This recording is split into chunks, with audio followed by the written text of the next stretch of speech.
안녕하세요. 이번에 김포 한강 2 컴팩트 시티 부지와 주변을 다녀왔습니다. 작년 11월 국토부에서 5호선 서부 연장과 함께 김포의 컴팩트 시티 공공주택 개발 계획을 발표했습니다.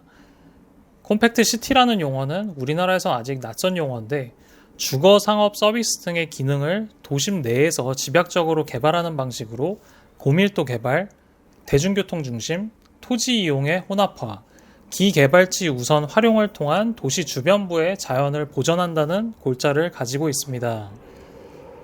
이번에 국토부 자료에서는 콤팩트 앤 네트워크라는 역세권 콤팩트 시티 개념을 적용해서 5호선이 들어설 철도역을 중심으로 도시 기능을 압축해서 개발하고 주변 부지에서도 철도역까지의 접근을 쉽게 만들고 서울 도심권 접근성을 높이고 그리고 김포를 수도권 서부 지역의 스마트 자족 도시로 발전시킨다는 내용을 담고 있습니다. 이런 원대한 계획들이 실현만 된다면 김포는 지금보다 더 살기 좋은 도시로 업그레이드 될 수 있을 것 같습니다. 다만 현재 모습을 봤을 때 한강 신도시와 풍무 걸포 도시개발 사업 등으로 인구가 꾸준히 증가하면서 전국에서 18번째로 50만 인구의 대도시가 되었지만 인구에 걸맞는 양질의 일자리 그리고 김포 주변이나 서울까지 가는 대중교통과 도로 인프라는 아직 많이 부족하다 보니 대표적인 배드타운 그리고 교통지옥으로 불리고 있는 게 현실입니다. 유튜브나 TV에서 김포 골드라인의 아침 출근길 홈잡도를 체험하는 영상들도 많이 보셨겠지만 김포 골드라인에서 승객들이 호흡 곤란 증상을 보일 정도로 극심한 혼잡도를 보이면서 김포 골병 라인이라고 불리기도 합니다. 정치인들도 문제를 알고 시급성을 느껴서 이번에 이런 교통계획을 발표한 것 같습니다. 사실 그동안 5호선 연장 얘기는 계속 있었지만 사업 타당성을 가질 만큼 수요가 많지 않았는데 이번에 콤팩트 시티를 조성해서 약 4만 6천 가구가 들어서게 되면서 배후 수요도 더 많이 생기고 여기서 얻은 개발 이익으로 GTX나 5호선 건립 비용을 대겠다고 설명해서 단순 도시철도만 놓인다고 하면 그 돈을 어디서 조달하나 싶을 수 있겠는데 이렇게 택지 개발을 하면서 철도도 놓는 게 가장 현실적인 방법이라 생각됩니다. 그리고 아직 확정되지 않은 문제들도 있는데요. 방화 차량기지와 건설 폐기장 부지를 김포로 이전하는 것과 연장 노선에 대한 점입니다. 김포시장님이 2023년 시정설명회에서 건폐장 규모가 그리 크지 않다면서 8개 업체가 사용하는 부지는 6,000평 정도라서 6,000에서 8,000평 정도만 내주면 된다. 특히나 이제는 법이 바뀌어 시설은 모두 옥내화해야 한다. 정말 위험한 시설이었으면 받지 않았을 것이다 라며 업무 협약 때 건폐장을 김포로 가져오는 것을 정당화했는데 5호선 추진에 속도를 낸다는 의견도 있으면서 다른 한편에선 인천도 거쳐가는데 굳이 나서서 그렇게 김포시에서만 건폐장을 받아올 필요가 있냐는 의견도 있습니다. 그리고 5호선이 연장된다면 어디를 지나가느냐도 문제입니다. 벌써부터 인천 서구와 김포시 간에 의견 차가 나타났고요. 김포시는 검단 북부 지역만 찍고 한강 신도시로 지나가길 원하고 있고 인천시는 검단 도심지를 거쳐 인천 1호선과 환승되는 노선으로 기대하고 있습니다. 어떤 노선으로 확정될지는 모르겠지만 아무래도 사업성을 따져도 그렇고 요 몇 년 사이에 청라나 검단 인구가 급증하면서 공항철도도 발디딜 틈 없을 정도라 여기도 지옥철 문제가 대두되고 있어서 안전사고 예방이나 교통인프라 확대 차원에서는 검단 중심을 거쳐가지 않을까 싶기도 합니다.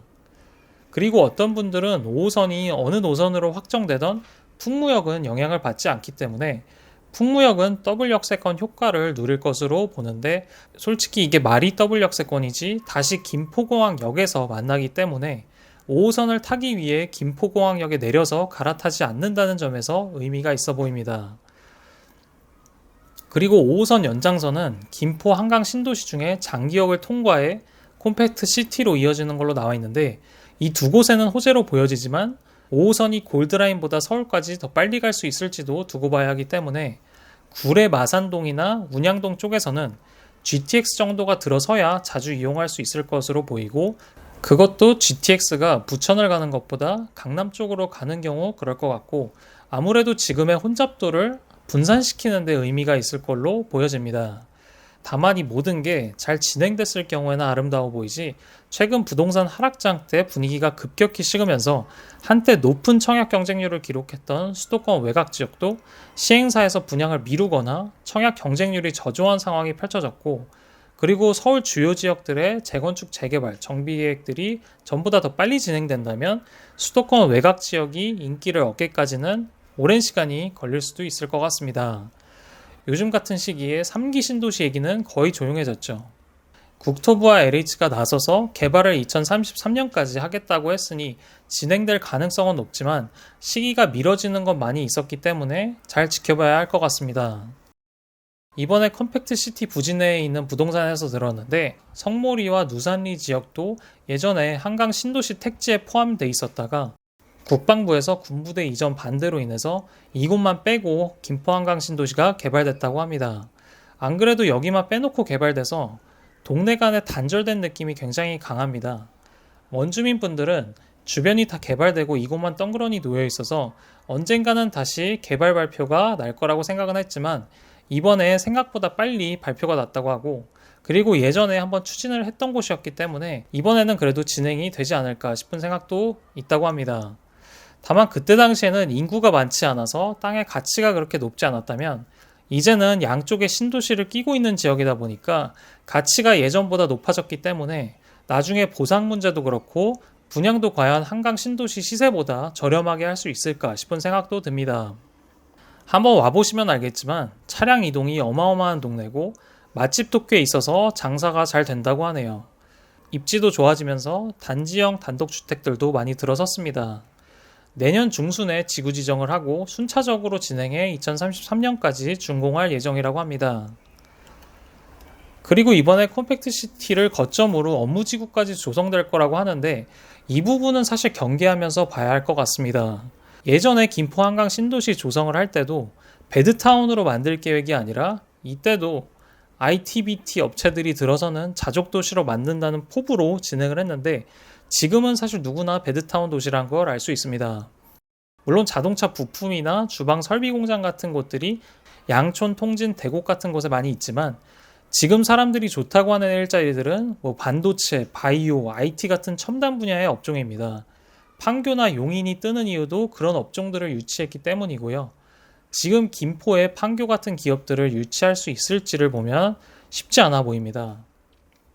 구례동이나 장기동에 있는 지식산업센터들도 그렇고 콤팩트시티 부지와 바로 붙어있는 지산들도 가봤는데 비어있는 사무실도 많았고 임차인을 구하는 것도 쉽지 않다고 합니다.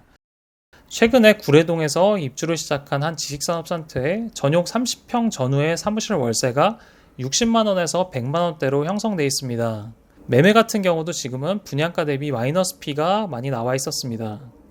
자족도시로 만든다면서 업무 시설들을 짓기만 하고 좋은 기업들이 무조건 들어설 거라는 점은 항상 경계해야 합니다.